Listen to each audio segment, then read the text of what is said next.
দুই বর্ধমান সহ 5 জেলার অগ্রগতি খতিয়ে দেখতে দুর্গাপুরে পর্যালোচনা সভা। রাজ্যের বিভিন্ন উন্নয়নমূলক প্রকল্পের অগ্রগতি পর্যালোচনা এবং প্রশাসনিক কার্যক্রমকে আরো গতিশীল করার লক্ষ্যে মঙ্গলবার দুর্গাপুরের সৃজনী প্রেক্ষাগৃহে অনুষ্ঠিত হল 5 জেলার উচ্চ পর্যায়ের প্রশাসনিক পর্যালোচনা বৈঠক।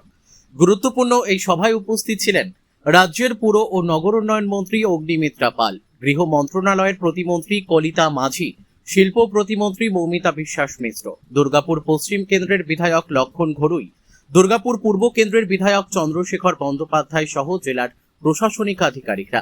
সূত্রের খবর, বৈঠকে দুই বর্ধমান জেলার পাশাপাশি অন্তর্ভুক্ত অন্যান্য জেলার পরিকাঠামোগত উন্নয়ন, নগরায়ন, শিল্প সম্প্রসারণ, জনপরিষেবা ব্যবস্থার আধুনিকীকরণ এবং চলমান সরকারি প্রকল্পগুলির বাস্তবায়ন নিয়ে বিস্তারিত পর্যালোচনা করা হয়। বিভিন্ন প্রকল্পের অগ্রগতি, প্রশাসনিক প্রতিবন্ধকতা এবং ভবিষ্যৎ কর্মপরিকল্পনা নিয়েও বিস্তৃত আলোচনা হয়।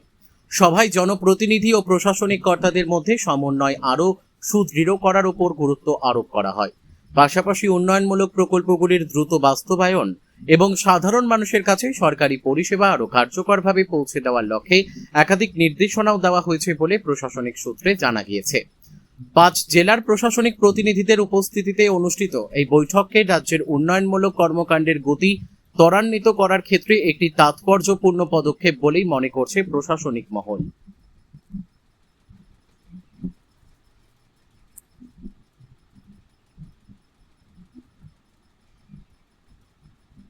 দুর্গাপুর থেকে বিধানচন্দ্র গাঙ্গুলির রিপোর্ট, বিগ নিউজ বাংলা।